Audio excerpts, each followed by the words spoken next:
tenga pena. Buenas noches a todos y a todas. Buenas noches noches, a todos. bendiciones. Entonces vamos a empezar con la oración del Salmo. El Salmo 78. Es un salmo típico del tiempo de Cuaresma. El estribillo dice así: Señor, no nos trates como merecen nuestros pecados. Señor, no nos trates como merecen nuestros pecados.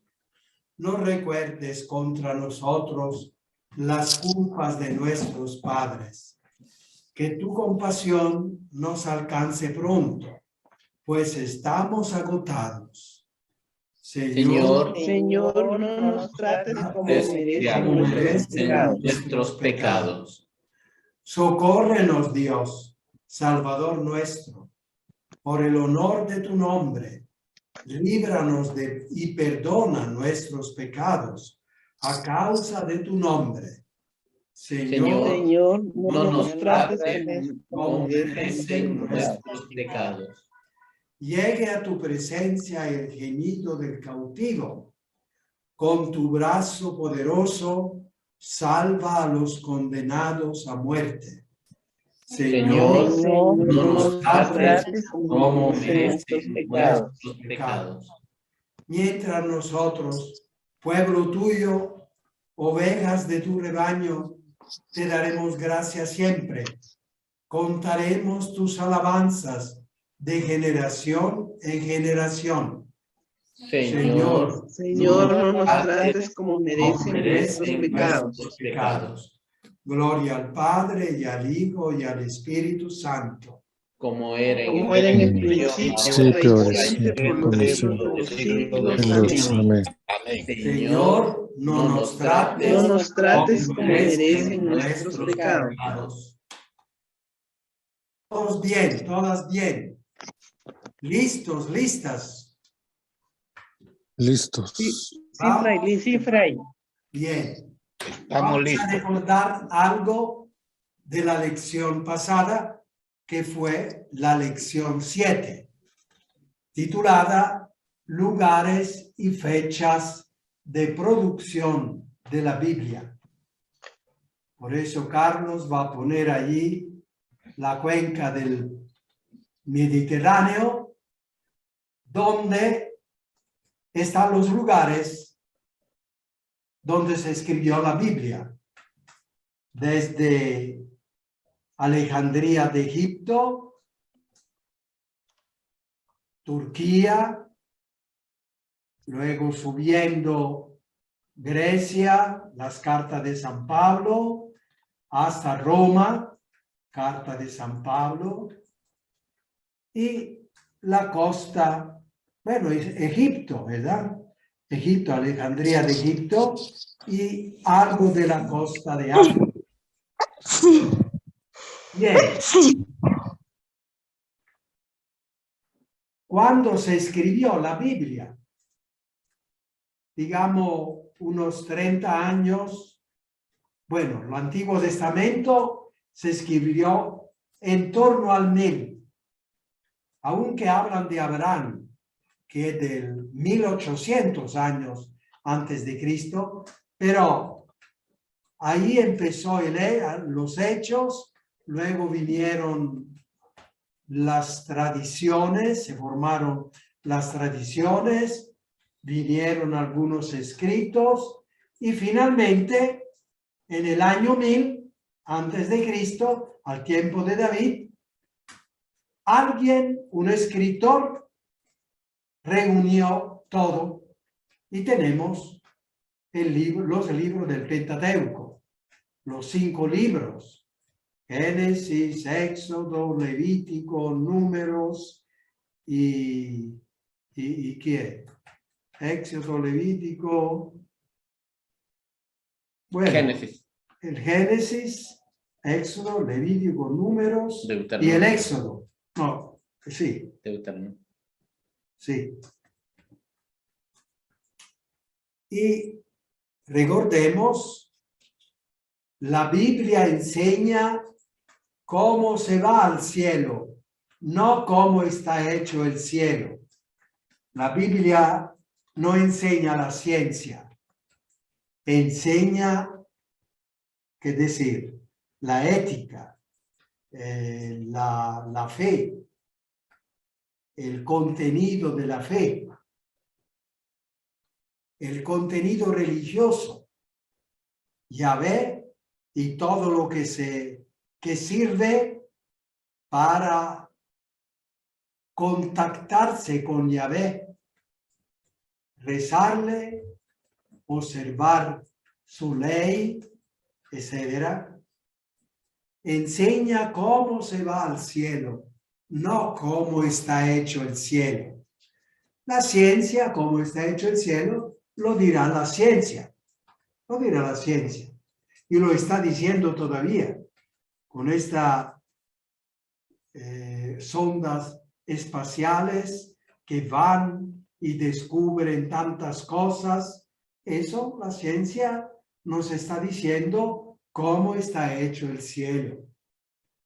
¿Y en qué año es el Antiguo Testamento? A partir del 1000 antes de Cristo, tiempo de David, tiempo en que empezaron los reyes. Luego vinieron los profetas y los otros escritores, hasta el último libro, el libro de la sabiduría, que fue escrito unos 50 años antes de Cristo.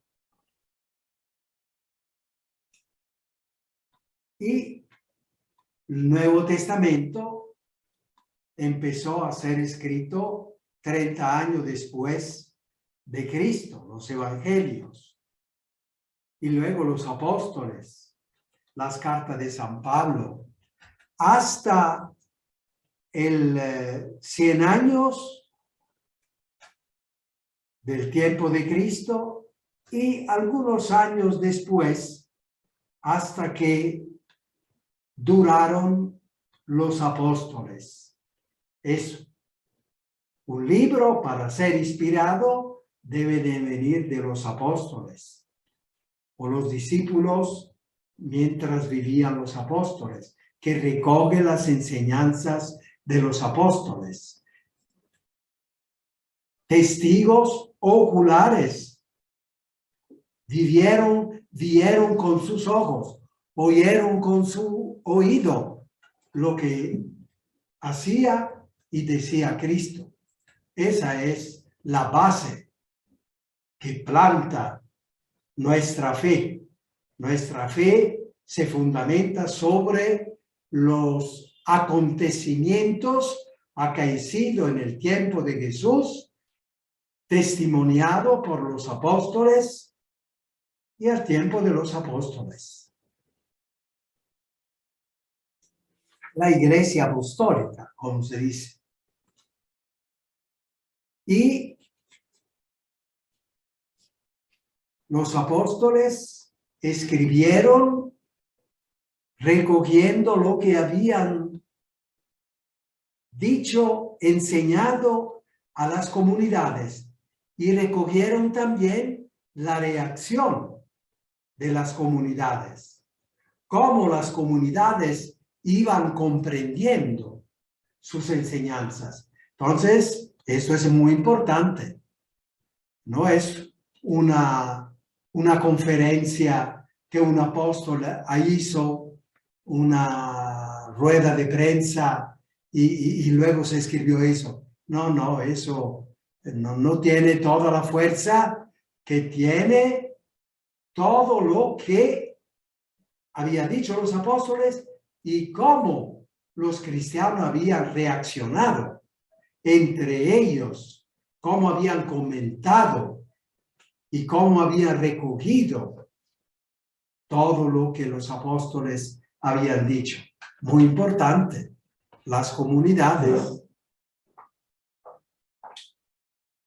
Los evangelios, el primer evangelio, el de Marcos, es unos 30 años después de la ascensión de Jesús. Luego vinieron Mateo y Lucas, que son los evangelios llamados sinópticos. Ya sabe qué significa sinópticos, la óptica. Los que ven la vida de Jesús y la recogen con un mismo esquema, que ordinariamente es un esquema histórico, como que estén contando lo que estaba pasando. Mientras que Juan es un evangelio muy extra, no es sinóptico, narra más bien desde lo teológico, una reflexión profunda que él había hecho y una mirada profunda. Por eso Juan es simbolizado como un águila, con una visión profunda, y cuenta los episodios que otros apóstoles, que otros evangelistas no habían escrito, como la samaritana, el ciego de nacimiento, la boda de Caná, donde él vio algo mucho más que el acontecimiento. Bien, y luego las cartas, naturalmente, vinieron más adelante.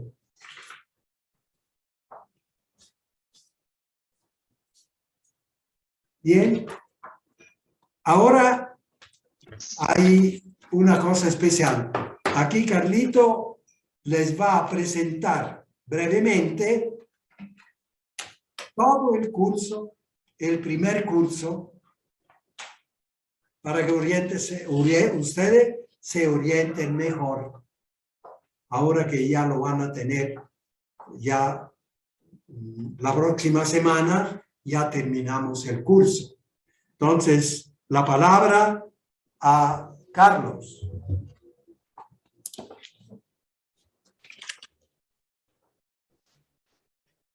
Buenas noches a todos. El día de hoy ya tenemos el folleto del curso con el contenido ya terminado, ya listo en el sitio, ya lo vamos a poder descargar. Tiene inicialmente la parte de la introducción, que tiene el contenido, los capítulos o las lecciones que Fray Mauro nos ha venido impartiendo en estos días y las que nos impartirá la próxima semana. En el material de referencia, las imágenes de los libros de donde Fray Mauro ha tomado la mayor parte del contenido, definitivamente enriquecido con todo su conocimiento y experiencia. Pero esta es la base por si alguien quisiera tener estos libros. Entonces estas son las imágenes de los libros donde está basado el material. Luego pues ya viene el material que hemos visto acá en la clase, separado por lecciones, la lección 1, la lección 2, la lección 3. Tenemos los mapas a los que se ha hecho referencia acá en clase, pues también están acá disponibles. El listado de los libros y así el contenido de la clase. Como decíamos, está en un formato PDF, es decir, que lo podemos descargar del sitio. Hoy al final de la noche yo les voy a enviar el link por el grupo de WhatsApp de donde se puede descargar. Va a estar acá dentro del blog de Fray Mauro en el área de recursos. Y como decíamos, pues se puede imprimir o se puede, está en formato para poderse imprimir en un formato portable o únicamente para que nosotros tengamos acceso. Definitivamente esto se complementa con los videos que ya vamos a tener también disponibles de las diferentes clases. Entonces, este contenido que tiene el resumen, los videos que tienen la explicación que Fray Mauro nos está dando, entonces ya sería el el material completo y adicionalmente pues algunos textos de referencia que podemos utilizar para complementar los conocimientos que hemos adquirido. Entonces yo, como decía, al final de la noche les estaré enviando por el grupo de WhatsApp que ya está listo para descarga. De la misma manera, solo podemos ingresar a fraymauro.com.gt y ahí en el área de recursos, ahí va a estar disponible. Gracias.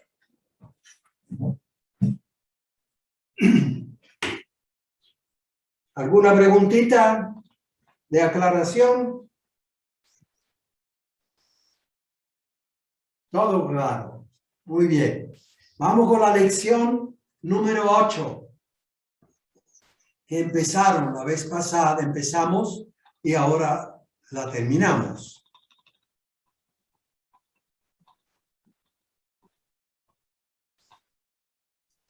Aquí, toda la lección es un concepto muy importante en la Biblia, porque todo el trabajo de los biblistas está en esto, que la Biblia tiene dos autores, uno humano y uno divino. Recordemos lo que dice en Hechos de los Apóstoles.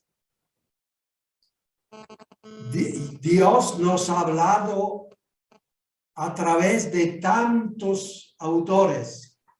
Últimamente nos ha hablado de manera perfecta en Jesús, ¿verdad? Entonces, y hay otras referencias que aclaran que hay autores humano y divino. ¿Qué andan fregando? ¿Qué andas haciendo aquí? Es muy importante porque el trabajo más importante de los biblistas y, en un cierto sentido, nuestro en las clases, es llegar a estar seguros de lo que dice el autor humano. Fíjense, esto es el objeto de todo el estudio de la Biblia, que es complejo y riquísimo. Es para llegar a saber cuál es que dice exactamente el autor humano. Esto, la ciencia, a base de ciencia, no a base de imaginación o de instrucciones personales, no, en base a la ciencia. Porque a partir de lo que estamos seguros de lo que quería decir el autor humano, entonces podemos, con la ayuda de la fe, de la iglesia, de los santos y del Espíritu Santo, llegaremos a entender plenamente qué es lo que nos quiere decir el autor divino. ¿Quiénes fueron los autores de la Biblia? Bueno, ya hemos leído los autores. En el credo decimos, creemos que el Espíritu Santo que habló a los profetas, lo decimos siempre. Así afirmamos que la Biblia tiene autor divino y autores humanos. También se puede decir que Dios habla con lenguaje humano, como dice la Dei Verbum en el número 12. Recuerden, la Dei Verbum es el documento que salió del Concilio Vaticano II. Tiene la máxima autoridad cuando se habla de la Biblia. Y ese documento dice, Dios habla con lenguaje humano. Se puede decir también eso. Esto no quiere decir que Dios dictó. Eso, cosa importante también. No es que Dios agarró a Elías o Isaías y le dijo, tú vas a escribir esto y esto y esto. Entonces el autor humano no sería un autor. Sería uno que hace el dictado. Pero no. Dios inspiró.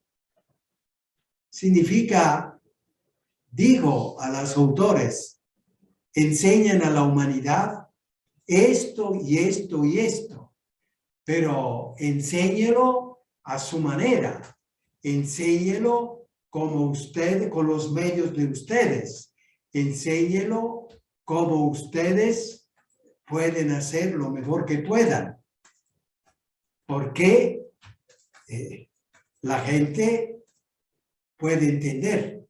Entonces, inspira el contenido, lo que tiene que decir, pero no lo dicta. Deja que los autores humanos, lo que entienden ellos, lo escriben a la manera humana, con los medios humanos. Entonces, no dictó, sino inspiró. Es como cuando ustedes, si tienen un niño que tiene que hacer una charlita en la clase, ustedes son el papá y la mamá, entonces ustedes le dicen al niño eso, tú di que estamos muy contentos, que ellos están escuchando a nosotros y bueno, ustedes inspiran al niño, luego, pero el niño lo dice a su manera, ¿verdad? Y entonces hay que hacer un trabajo para saber si el niño está diciendo qué es lo que quería decir, ¿verdad? Porque el papá, la mamá no dictaron al niño, no le dijeron, a ver, tú repite lo que te estoy diciendo, queridos amigos. Entonces el niño dice, queridos amigos. No fue así.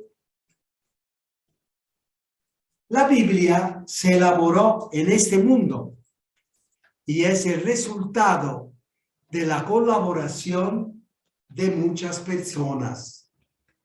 Eso. Uno sabía contar cuentos, otro sabía hacer salmos, otro sabía predicar, en fin, todos colaboraron según lo que era útil para que la gente entendiera. Entonces, eran hombres y mujeres de los cuales algunos eso, sabían leer y escribir, otros no. Otros sabían contar historias. Nosotros hemos conocido los abuelos, las abuelas, que no sabían leer y escribir, pero sabían contar historias de manera perfecta. Se puede decir que es un milagro según la sustancia. Y a la vez según la circunstancia.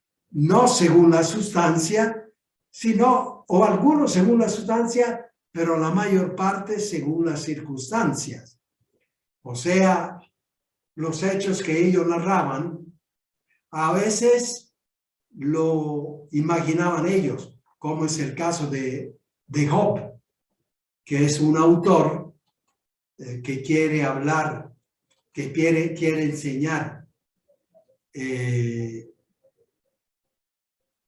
que Dios no está diciendo las cosas, enseñando con castigo o premio. No está manejando el mundo a eso. Está manejando el mundo enseñando como un papá o una mamá, que no está hablando de decir, bueno, yo te estoy diciendo eso, si me haces caso te premio, y si no te castigo. No, a la mamá no le interesa castigar o premiar. A veces alguito puede servir, pero en general no. El amor enseña y nada más. Bueno, Job es una enseñanza muy especial, la de Job. Tal vez lo encontraremos el próximo curso, tal vez. Bueno, ese era un autor que imaginó, inventó la historia.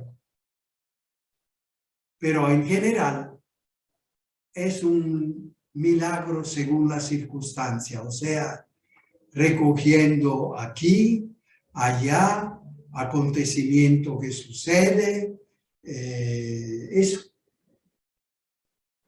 Y eso de la circunstancia, el milagro que según la sustancia y la circunstancia lo explicamos la vez pasada, según la sustancia y cuando cambia todo.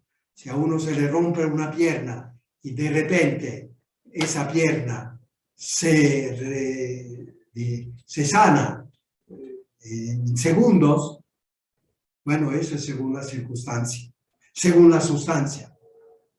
Le cambia la sustancia completamente. Derrota en buena, en segundos. Mientras que la mayor parte de los milagros, también entre nosotros, es según la circunstancia. Y contamos lo que le pasó a esa viejita que a mí me contó después de la misa que había recibido un milagro y me contó que había llevado al niño y que había encontrado a alguien que la llevara en carro y que los médicos estaban listos para examinar al niño. Bueno, nosotros decíamos, ningún milagro, era así una cosa que pasó, una circunstancia, pero que las circunstancias, varias circunstancias, se coordinaran para alcanzar lo que la viejita había pedido con la oración, eso es un milagro. O sea, una intervención de Dios que responde a la oración de esa viejita, coordinando varias circunstancias. En ese caso, el carro con la persona apropiada y los médicos que estaban libres y que tomaron a pecho la cosa, en fin, según la circunstancia. Los numerosos redactores de la Biblia son anónimos. En su mayoría no se conocen el autor.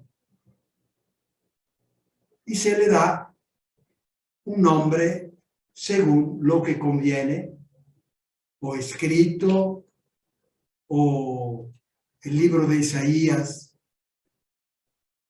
que pero tiene varios autores. Se le da el nombre de un profeta importante a un libro que sin embargo no lo ha escrito todo él.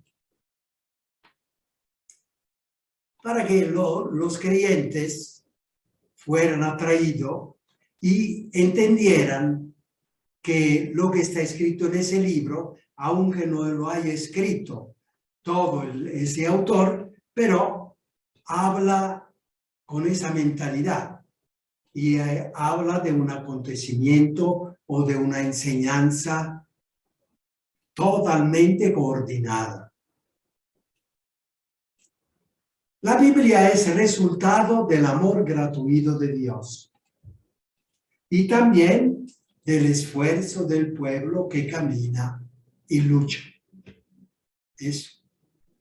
Dios, como hace un buen papá, una mamá, que tiene que hacer un trabajo y entonces le dice al niñito de 4 o 5 años, a ver, ven, vamos a hacer este trabajo. Que el niño, ¿qué trabajo va a hacer? Más bien atrasa el trabajo. Pero el papá y la mamá quiere que el niño aprenda y entonces lo hace participar a su trabajo. Así un poco Dios, que nos ama y nos quiere como colaboradores de su obra. Entonces la Biblia es una síntesis humano-divina.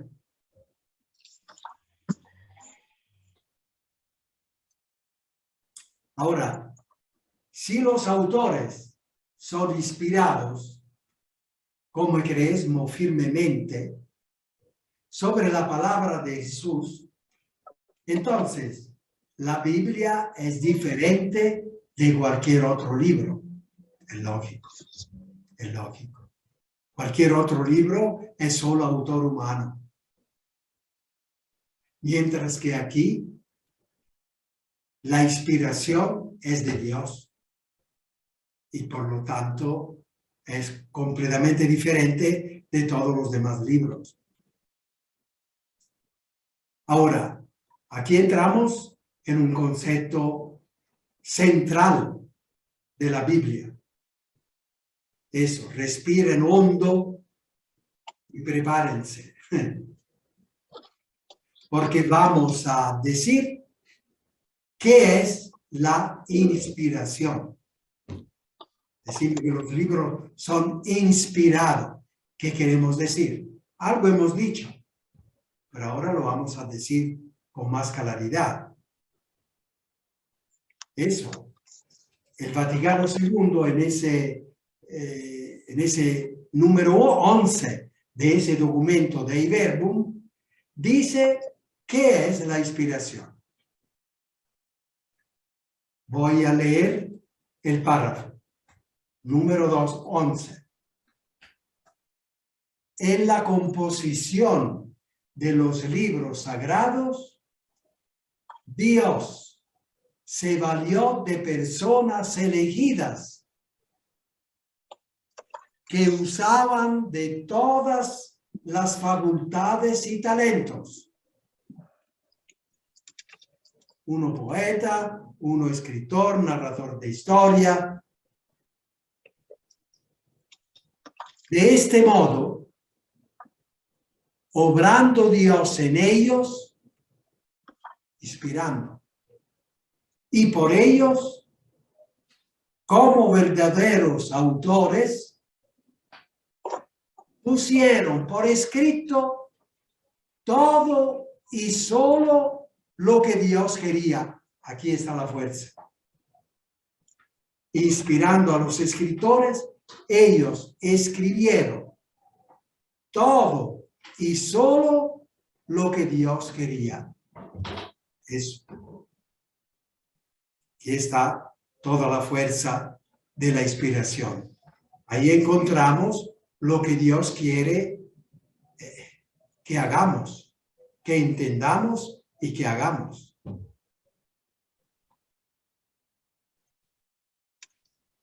¿Quiénes escribieron la Biblia? ¿Quiénes escribieron? ¿Cuáles libros escribieron? Bueno, muchos lo sabemos. Tienen nombres. Moisés, David, Salomón, Isaías, Pablo, Juan. Estos son autores de estos libros.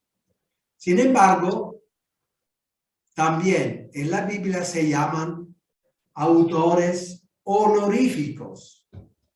O sea, se le da la autoría de contenido de libros, aunque no lo hayan escrito ellos. Pero ¿para qué? El contenido de una inspiración sea reconocido más fácilmente por la gente, se le pone un nombre honorífico, un nombre famoso, un nombre grande, importante, para que la gente se oriente de qué habla esa cosa y qué fuerza tiene esa cosa. Cuando se dice que es de Moisés, aunque no sea de Moisés, pero ya la gente dice, esto es importante, esto lo dice Moisés. Y así, los salmos. David fue el primero que hizo grandes salmos, pero luego los salmos que vinieron después también se atribuyen a David, aunque David ya había muerto. Porque diciendo que era un salmo de David, adquiría más importancia y la gente más fácilmente, digamos, lo acogía como palabra de Dios. Por ser los autores más conocidos, muchos libros, muchos escritos por otros, tratando los mismos temas, se atribuyeron a ellos, a los autores importantes, y entonces se llaman estos autores honoríficos. Por honor a ellos, se le atribuye a ellos un libro. Es que en la antigüedad había una idea de autor distinta a la nuestra. Entonces, esto sucedía no solo en la Biblia, sino también fuera de la Biblia. Había esta forma de los autores honoríficos. Entonces, no había derecho económico de autor, de manera que se podía dar a otros la autoría de un escrito. A propósito, lo que Carlos le dijo en torno a lo que ustedes van a encontrar en el blog y que pueden fotocopiar. A mí lo que me interesa es que la gente conozca. Entonces ustedes no pueden multicopiar y darlo a otra gente. Eso sí, que no hagan, digamos, negocios con estas cosas que yo digo, ¿verdad? Ahora, esta autoría honorífica existía también entre los autores paganos.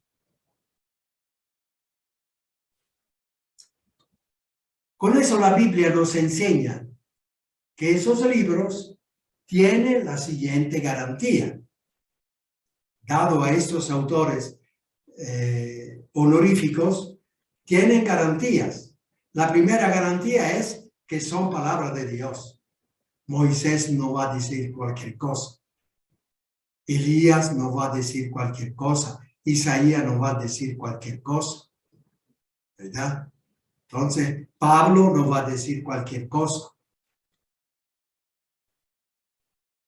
Entonces, la garantía es que son palabras de Dios. La segunda garantía es que son expresión fiel del pensamiento de estos autores.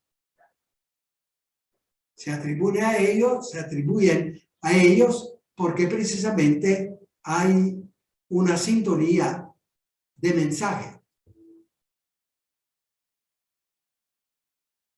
Tercero, están protegidos por la autoridad de esos creyentes, de esos autores grandes que tenían una fe enorme. De manera que eran soporte, base también por la fe de quien leía esos libros. Y nadie los puede cambiar. ¿Cómo vas a cambiar un libro de Moisés? Entonces, esta autoría honorífica tiene también consecuencias muy buenas, que es la que acabamos de decir.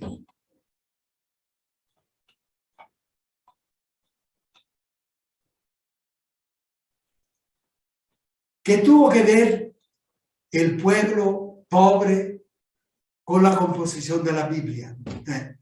Otro concepto importante, sobre todo si recordamos el Evangelio habla continuamente de los pobres. Y Jesús, yo vine para anunciar la buena noticia a los pobres. Y los pobres son los pobres. Y San Lucas, para no hacer confundir, 4 bienaventuranzas a los pobres y 4 malaventuranzas a los ricos. De manera que está hablando de los pobres, de los que no tienen lo necesario para vivir.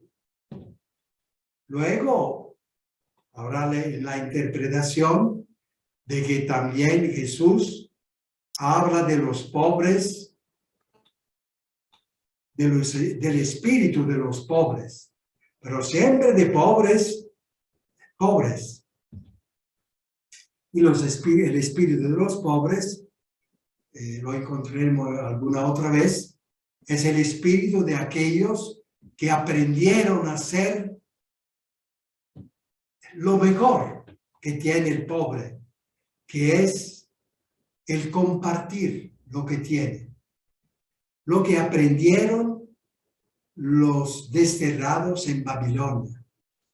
Formaron un grupo tan fuerte en eso que se dijo, trajeron un espíritu importantísimo para los hebreos. Y entonces Jesús, bienaventurados aquellos que tienen el espíritu de pobre, o sea, el espíritu de eso desterrado de Babilonia que habían aprendido. Primero, tener confianza en Yahvé. Segundo, ser humildes.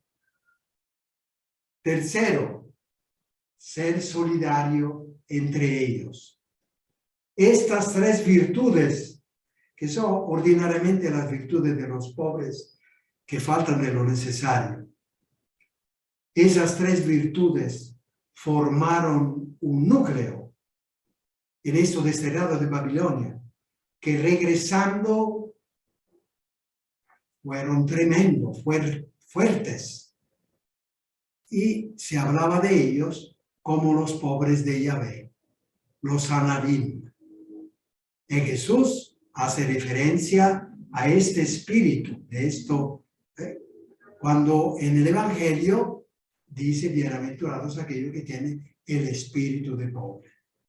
Sin embargo, todo tiene que ver con los pobres que faltan de lo necesario, los pobres sociológicos, decimos, ¿verdad? Y San Lucas ayuda a aclarar eso.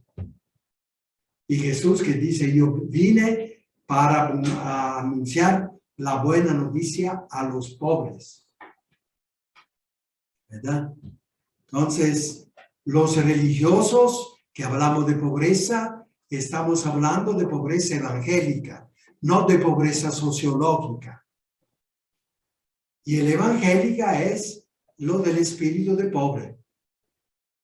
O sea, gente que siguiendo a Cristo quiere ayudar a sacar de la pobreza sociológica a los pobres.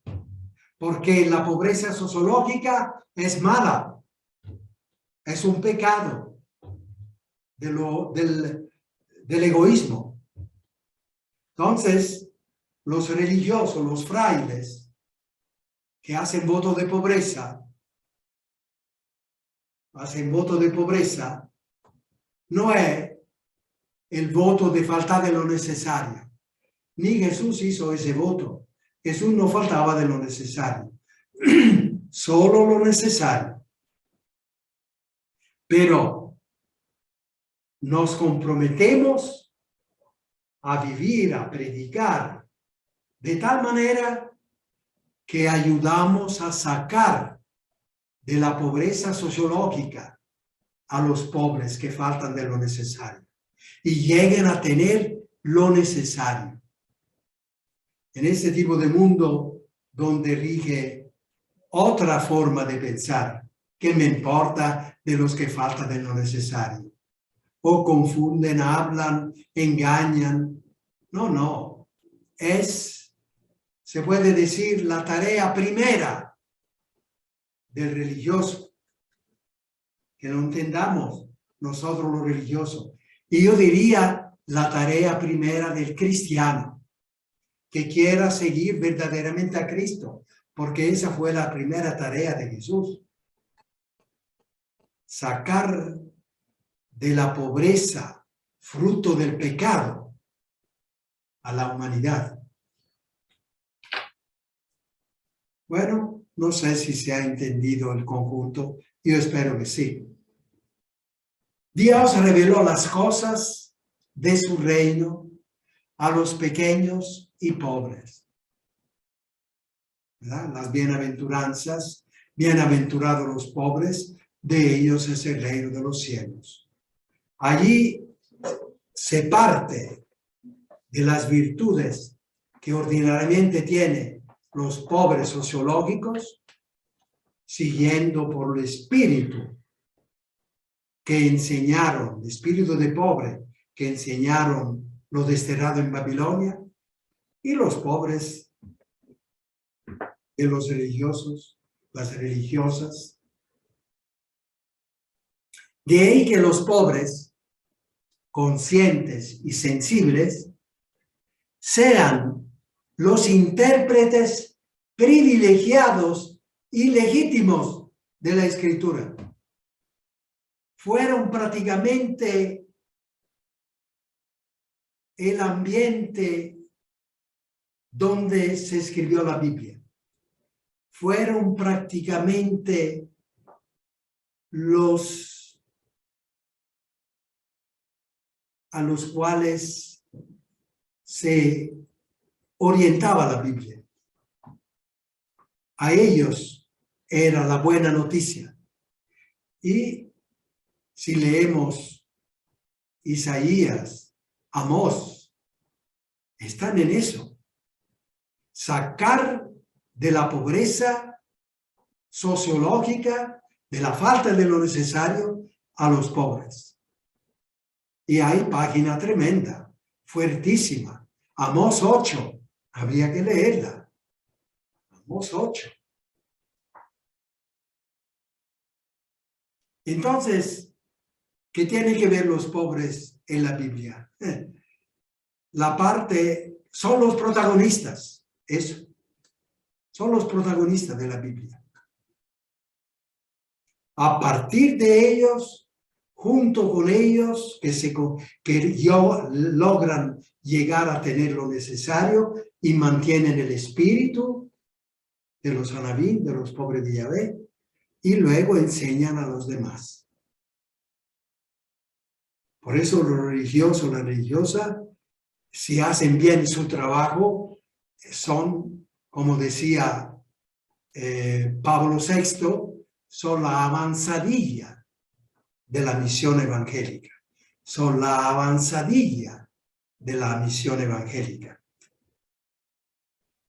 De hecho, el pueblo pobre tuvo que luchar a lo largo de la historia para guardar íntegros los libros y su correcta interpretación. No vayamos demasiado lejos. Monseñor Romero, que era un pobre, en el sentido un pobre evangélico, o sea, que vivía y luchaba para sacar de la pobreza sociológica a los pobres del Salvador, precisamente hablando del Evangelio, hablando de la palabra de Dios, interpretando la palabra de Dios, Monseñor Romero, voz de los sin voz.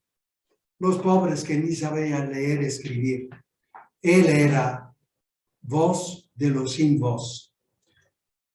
Dio la vida para la correcta interpretación del Evangelio, que reflejara la interpretación de los pobres. Los pobres eso es lo que quisieran. Y los pobres cuando oyen hablar del Evangelio, cuando se habla en sentido correcto, dice, eso, qué belleza. Eso gracias. ¿Entienden? Que ellos constituyen la base de donde vino la inspiración y luego fueron los portadores y luego inspiran a los religiosos y las religiosas.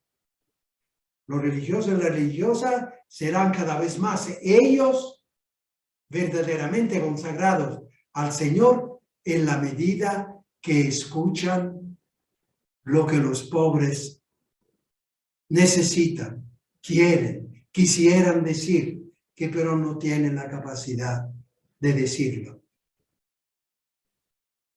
Angelina, levántala. Angelina, adelante. Buenas noches a todos. Buenas noches. Sí, pero fíjese que, bueno, ya me quedó un poquito claro, pero sí, la pregunta que tenía era que cuando usted habla de pobres, ¿solo se refiere a los que carecen de lo necesario? O sea, ¿solo hablamos del aspecto económico? O sea, porque, o sea, habla de que ellos son los privilegiados, ¿verdad? Ellos fue dirigido el mensaje.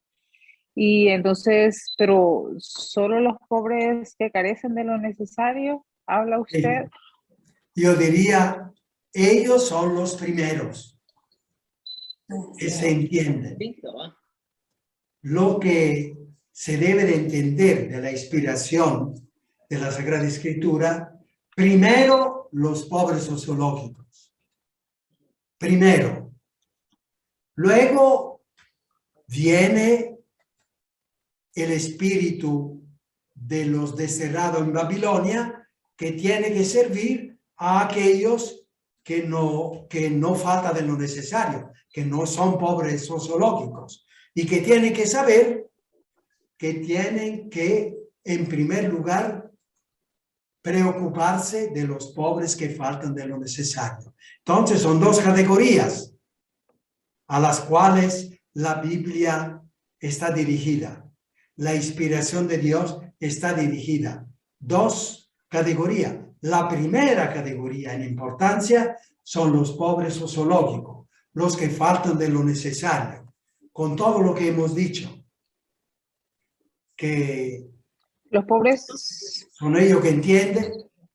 Y sí, la segunda categoría son los que tienen que preocuparse, son los pobres de espíritu, que primero tienen que preocuparse de los pobres sociológicos. Pobres sociológicos y pobres evangélicos.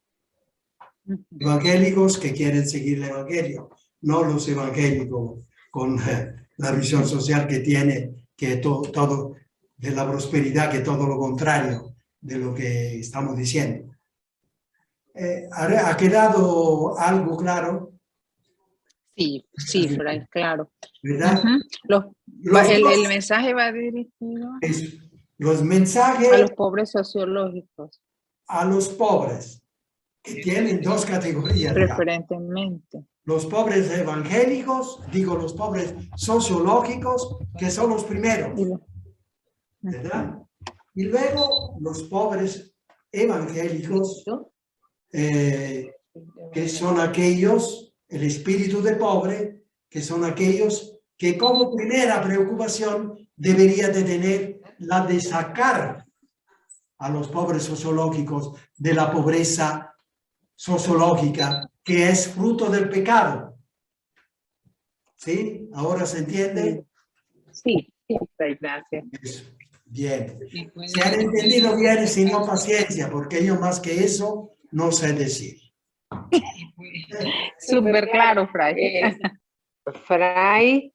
Naturalmente, eso no significa que todos los curas digan eso, pero ustedes tendrán que escoger cuál es la inspiración más adherente a la palabra de Dios. Eso es el problema de ustedes. ¿Verdad? Sí, Fray Mauro. Pregunta. Diga, Madre Abadesa. Sí, continuando con el tema. Entonces, sí, los pobres, en segundo lugar, que son los pobres de espíritu, los pobres evangélicamente, ¿verdad? Estos, la preocupación principal debería ser, nos decía, por los pobres sociológicos, ¿verdad? Ahora tenemos que pensar así en las formas de sacar a estos pobres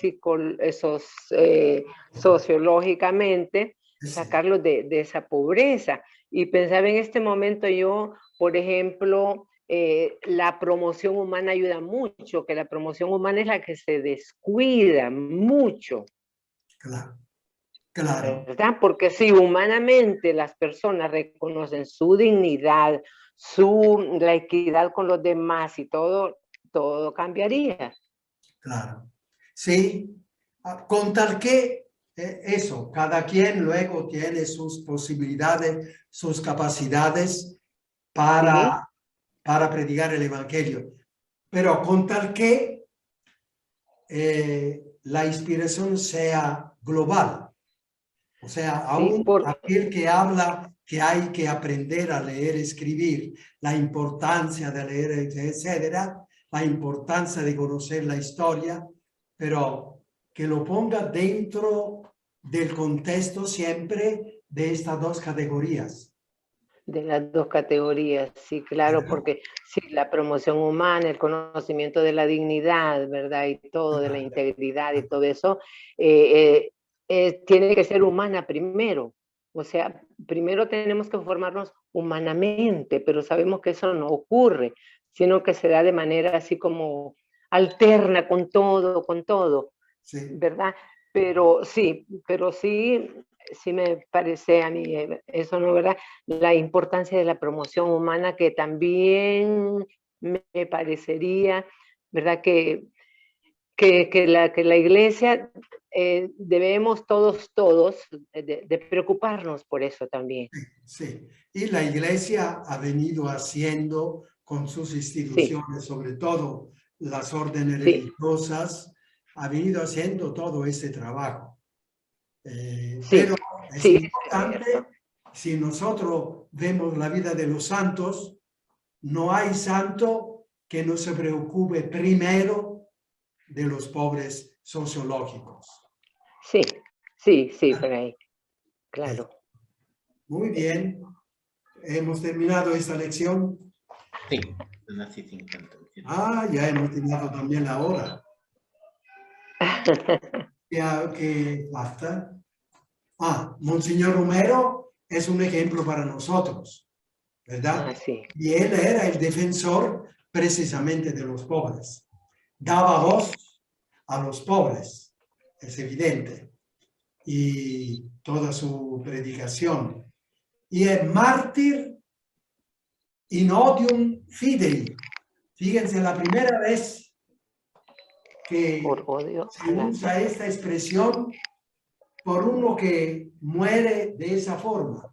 Hasta ahora, los enemigos de esta forma de pensar que yo he expresado, decían que eso lo ha matado por político o por comunista. No, gracias a Dios, ya lo llaman mártir in odio a la fe. Entonces, el fundamento de la fe, o uno de los puntos fuertes de la fe, es eso de que el primer protagonista son los pobres sociológicos. ¿Verdad? En odio de la fe. Voz de los sin voz. Y luego, naturalmente, él tenía el espíritu de pobre. Era bienaventurado porque no le faltaba nada de lo necesario. Pero él era un pobre evangélico. Él, siguiendo el evangelio, trataba, luchaba para sacar a los pobres sociológicos de la pobreza sociológica, que es pecado. Por lo tanto, nada de bueno. Porque esto acá también se confunde. Yo a veces casi me divierto a decirle a las viejitas a las cuales estoy dando una charla: según ustedes, ¿qué piensan? ¿La pobreza es buena o mala? Y todas doblegan el cuello y dicen, es buena.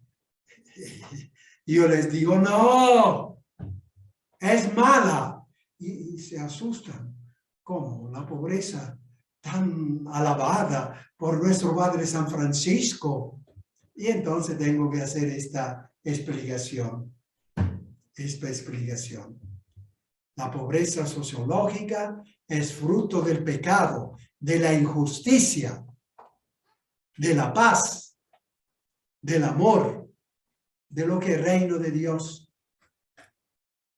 ¿Verdad? Nosotros tenemos que ser pobres evangélicos. ¿Verdad? ¿Y qué falta más? Ha habido intentos de manipulación de todo tipo, siempre a daño de los pobres. Y sigue, ¿no? Cash Luna, con hablar de la teología de la prosperidad, está metiendo el neoliberalismo, que es exactamente el que crea los pobres por millones, lejos de sacar de allí, crea millones de millones en el mundo. Entonces, hay interpretación del Evangelio muy opuesta.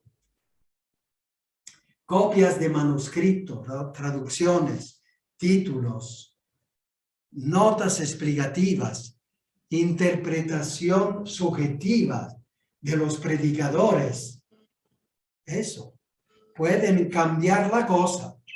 Y de hecho, lo que se oye a veces también religiosos y sacerdotes católicos también habla desvirtuando la cuestión, ¿verdad?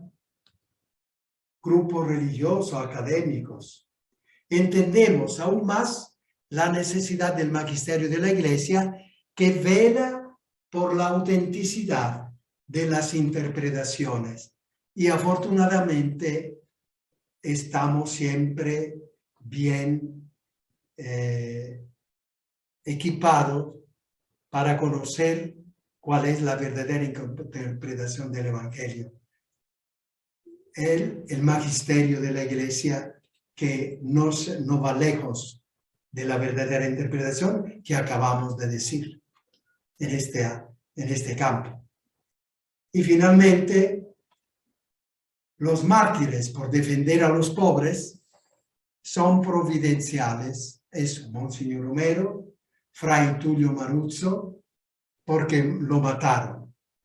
Por escribir una carta, luego lo descubrieron, una carta al Ministerio del Interior diciendo que intervinieran porque en el campo donde él trabajaba estaban matando a los pobres, y a los defensores de los pobres. Y ahora mataron a él también. Así el sacristán y así todos los demás. ¿Verdad? Bien. Pidamos para que la interpretación del Evangelio y de todos, si uno lee el Antiguo Testamento, cómo habla de esto. Lean Amos 8. Hay una historia muy especial sobre esa página. En otro tiempo tal vez lo vamos a decir. Amos 8. Como dice, canasta de fruta madura. Bien. Buenas noches. Les doy la bendición. El Señor esté con ustedes. Y con tu espíritu. El Señor les bendiga y les guarde.